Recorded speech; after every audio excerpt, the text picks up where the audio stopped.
Вот гуляю тут по окрестностям Алтеи, в садах, по сути. Ну, первое, что бросается в нос, а не в глаза, ну, в глаза тоже, это цветущие цитрусовые деревья. Они пахнут очень классно, своеобразно, никогда такого запаха раньше не чувствовал. То есть, представляете, висят спелые мандарины, апельсины, лимоны. То есть плоды висят, и одновременно это дерево еще и цветет. Но я такого никогда не видел, чтобы висели яблоки, одновременно яблоня цвела.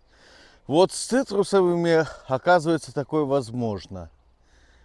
Плюс сады теперь в первых числах апреля обсыпаны вот этой поспевшей мушмулой, которая здесь называется нисперо. Очень вкусная, кисло-сладкий фрукт такой, и тут его полно. Причем, что самое интересное, это не местный фрукт, а культивируемый, то есть его сюда завезли, много лет разводят.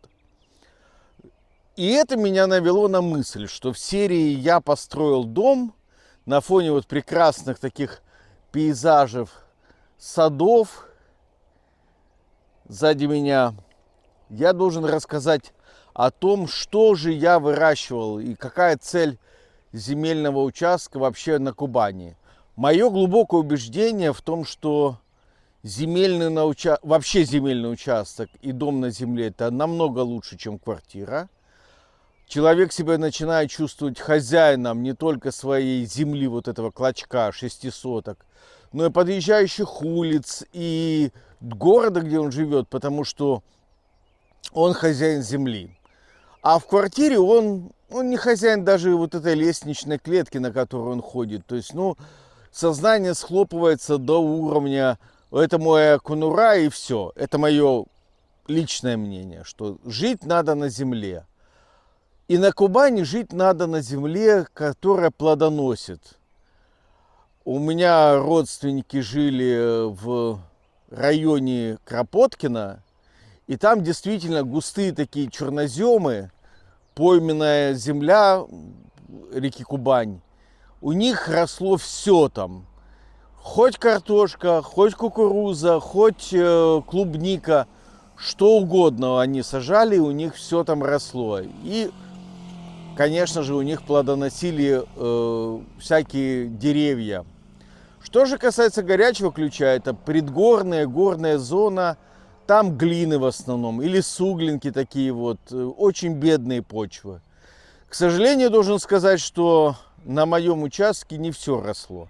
Что у меня, значит, саженцы я покупал в Краснодаре, районированные, то есть специально предназначенные для Краснодарского края.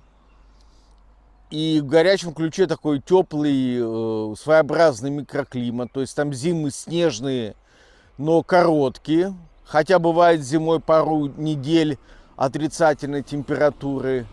Прям сильно отрицательной. То есть до минус 20 вполне себе может доходить, а может быть и минус 32. Редко, там, раз в несколько лет. Так вот, что я там сажал? Виноград сажал. Белый, черный, красный, то есть розовый. Столовый и винный. Виноград болел очень сильно. Я долго за ним ухаживал, долго его опрыскивал. Лет 5 я с ним мучился, подсыпки делал. Какие-то умирали саженцы, я подсаживал другие. В общем, возился. В конце концов, виноград у меня вырос хороший. По всему участку прекрасные лозы, которые давали... Последовательно так сажал, чтобы он начинал плодоносить уже в первых числах июля и до конца сентября давал плоды.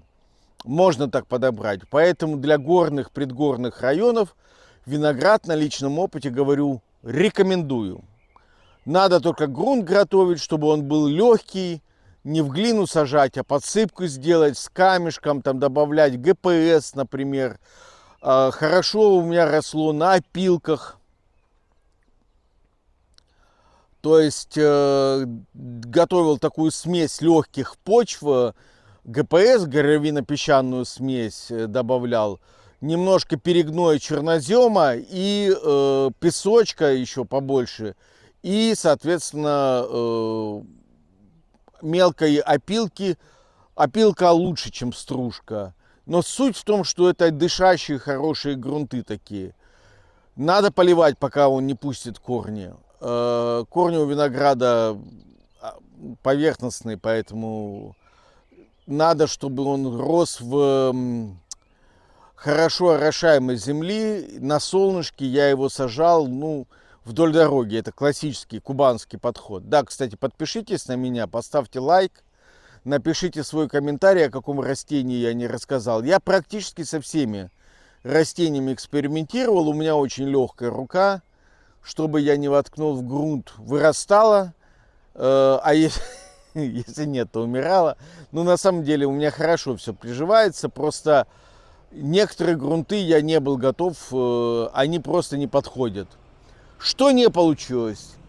Не получилось вырастить яблони. Было несколько сортов колоновидной яблони, я их сажал, давали они 3, 4, 5 плодов, которые падали. Значит, проблема горных районов в том, что у нас мало влаги. И плоды из-за недостатка влаги, вот они висят и падают, не успев созреть. К сожалению, поэтому требуется искусственное орошение. В этом есть проблема. Значит, с яблоней у меня не получилось. В принципе, я не сильно расстраивался. Яблоко — это такой дешевый фрукт. То есть найти его на рынке было легко. Виноград намного дороже и ценнее, если особенно ты любишь делать домашнее вино. Дальше. Отлично растет груша. Разных сортов груши. Саженцы покупал и в Леруа Мерлен, и на рынке покупал у бабушек, и в специальном питомнике. Все это отлично растет, и с грушей не прогадаете. Сажайте в горячем ключе, вообще в предгорных горных районах столько, сколько хотите. Что еще? Вот я смотрю сейчас персик. Персики растут хорошо. Персики имеет смысл выращивать, потому что на Кубани местные жутко дорогие, а которые турецкие, они не такие вкусные для меня. Единственная проблема персиков, они сильно болеют, извините, оговорился.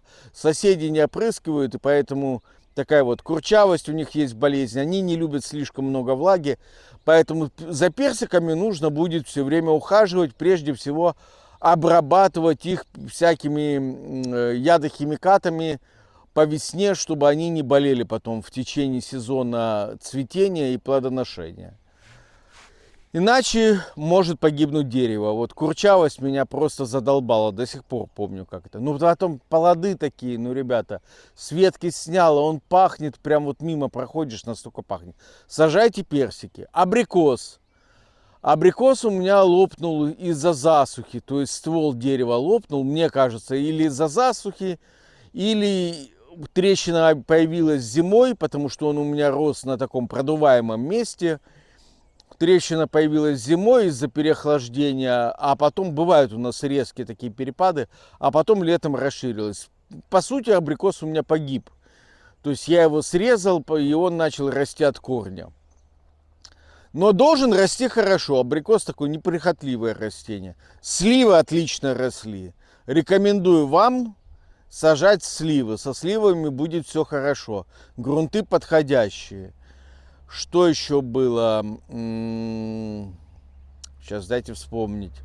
Гранат я посадил, но он не успел, он не вырос до уровня плодоношения. Барбарис хорошо прирастает из кустарников. Хурма мерзнет, поэтому пришлось укутывать несколько зим, но тоже хорошо растет и прирастет, я думаю. Хурму сажайте, дорогие растения, а плод у них, я обожаю хурму. Орех, грецкий орех, хорошо растет, сажайте. Мушмулу я сажал, привозил саженец из Сочи. К сожалению, нет, она не успевает вызревать до мороза. Ну, а потом снег и кранты ей. Нет. Хурма не получается. Что бы я еще вам вспомнил? Облепиха хорошо растет. Ну, наверное, и все из того, что я посадил. С яблоками я закончил эксперименты. Орехи я всякие разные сажал. Фундук должен хорошо расти. Я, правда, не дошел до его посадки. Но соседи хорошо растет. Были у меня грядки с клубникой.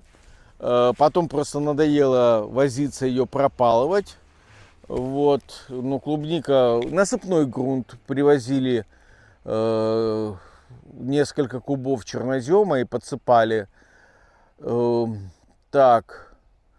Я привозил как декоративное растение из Сочи и из Туапсе один из зимостойких видов бамбук. Тоже растет, если корни хорошо прикрывать будете мульчой, вот этим измельченными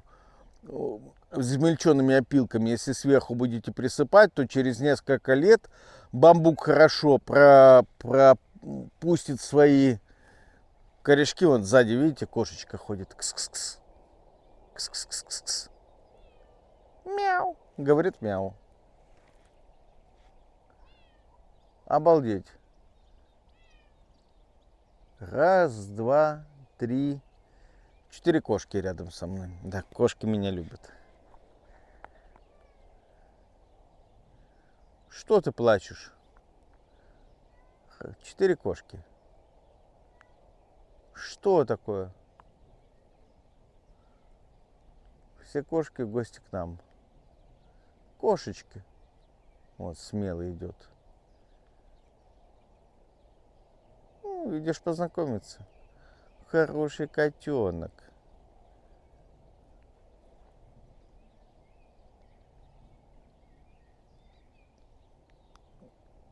Ну, я теперь знаю, куда вам с кормом приходить.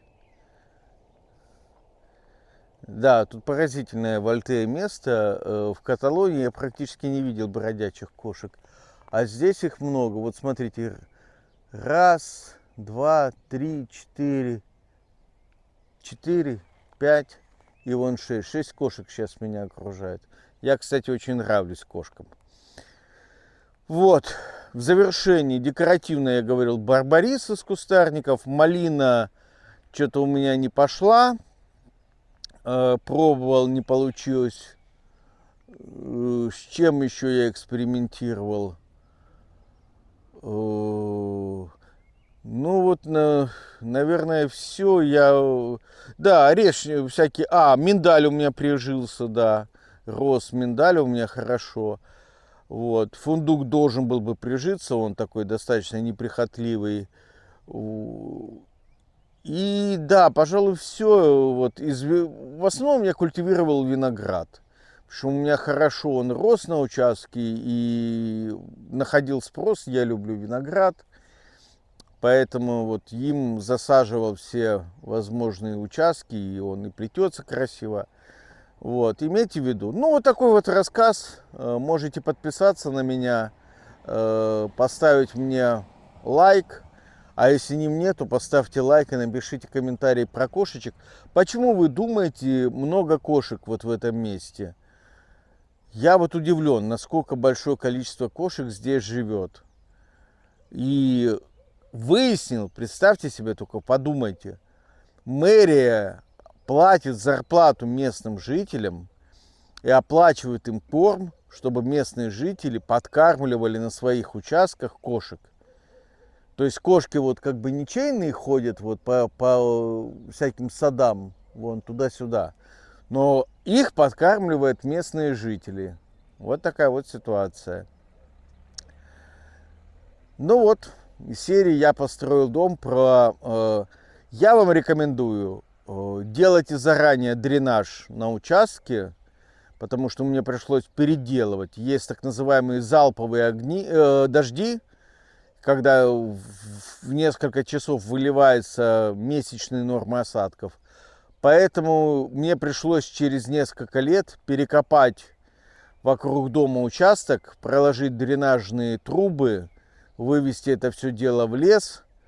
Ну, соседу не нравилось, что вода текла на его участок. Хотя по закону я имел право спускать лишнюю воду на его участок. Но нет, он был против, поэтому я там сделал монолитную ленту забора вот, вдоль Ольховой 6.